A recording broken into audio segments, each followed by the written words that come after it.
First thing about the chapter is a sequence.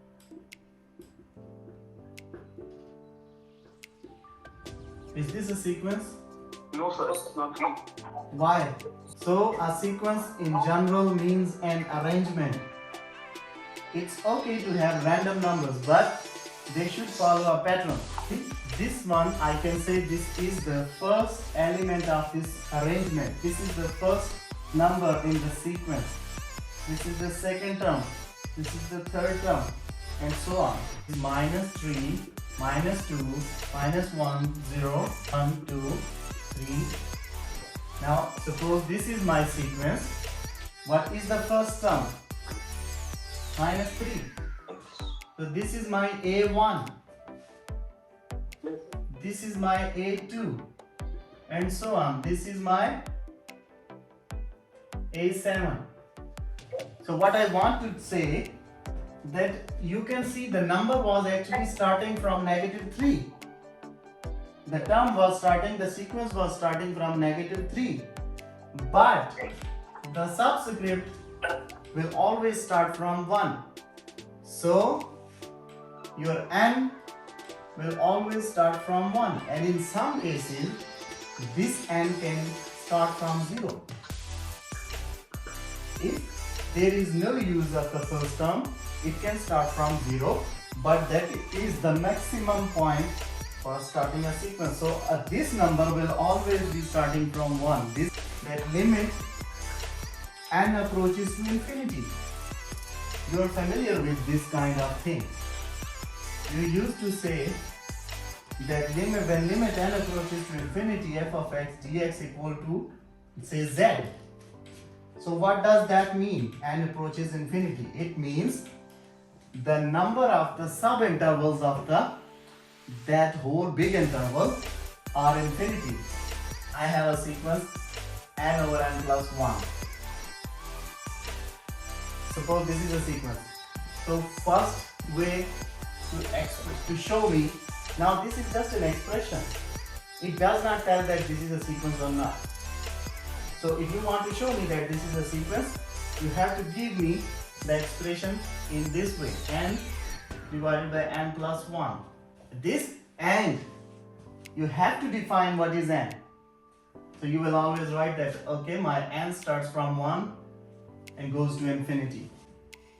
This is one way of writing a sequence. A second thing, a n equals to n over n plus 1. So this is the second way to tell me that this is a sequence. Means it is actually the nth term of the sequence, an, that my sequence is an equals to n. This whole sequence can be written this way. So it simply means that your n, when n will be 1, the an will be a1 and a1 will be 1. When n is 2, an will become 2 and it will be 2. When n is 3, an become a3 and this will be 3. N will be an will be an, and that is n. So these all three are the same things. Expand this thing by giving the numbers n, 1, 2, 3 and expand and write in the terms of each term. You start giving values to this sequence from 1 up to so on. When you will give the first value to this expression, your first term will be 1 divided by 1 plus 1, 2. Now this is the first term, a1. Then 1 is done. Now give the second value, 2. Put the 2 everywhere where there is a n. The second value will be 2 divided by 3. 3 divided by 4, the third value. 4 divided by 5. And so on up to n divided by n plus 1. This is the third way of telling that something is a sequence. N equals to square root of n minus 3. This is simple, but you will mention the limit that n should be greater than or equal to 3. And the third expression was simply write out the terms one by one. So my n is starting from 3. So first term will be 0, second will be 1, square root 2, square root 3, and so on, and it will be square root n minus 3. So these are the three expressions for this sequence. I am only given a few terms of a sequence, and these terms are 3 by 5, 7, 31, 2, 5, and so on.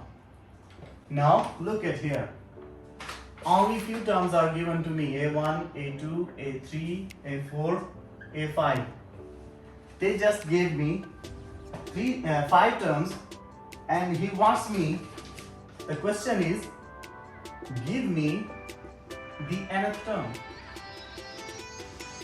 So that's why the arrangement, the pattern in a sequence is important, so that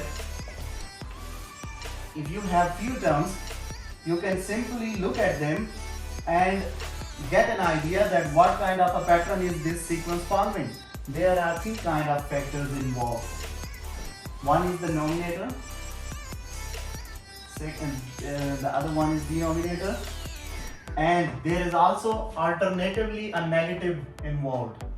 You have to observe all these changing factors so that you can generalize this whole pattern. So if you look at them, so we have 3 factors.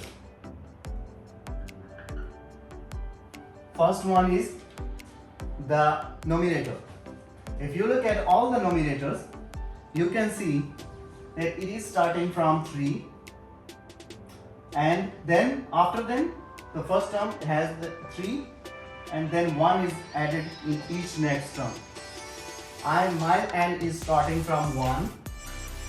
If my n starts from 1 and the upper portion is 3, it means we have added 2 in the upper portion.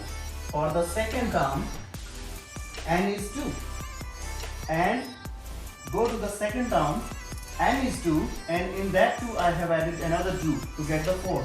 So again n plus 2. So it means it is repeating. Something like this is happening. So this is my factor 1. Okay, so I am done with this upper portion. Now I have left 2 other things. I have to think about the negative, which is coming alternatively, and I have to think about the down portion. Now let us think about the denominator. If you look at the denominator, what is happening here? This is 5. This is the square of 5. This is the cube of 5. This is the 4th power of 5. This is the 5th power of 5, and so on.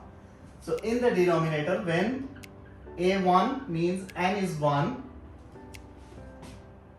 I am getting 1 power of the 5. When n is 1, my first term, it means 5 raised to the power 1. In the second term, 5 to the power of when n is 2, I am getting 5 raised to the power 2. The value of the n is n actually, then 5 will get the power of n. Okay?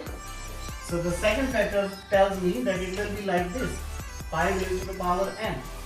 To think about this negative, which is the third factor. On the first term, you don't have a negative. That my sequence is an equals to minus 1 raised to the power n plus 1 multiplied by n plus 2 divided by 5 raised to the power n. This is the nth term of the sequence whose first 5 terms was given to me here.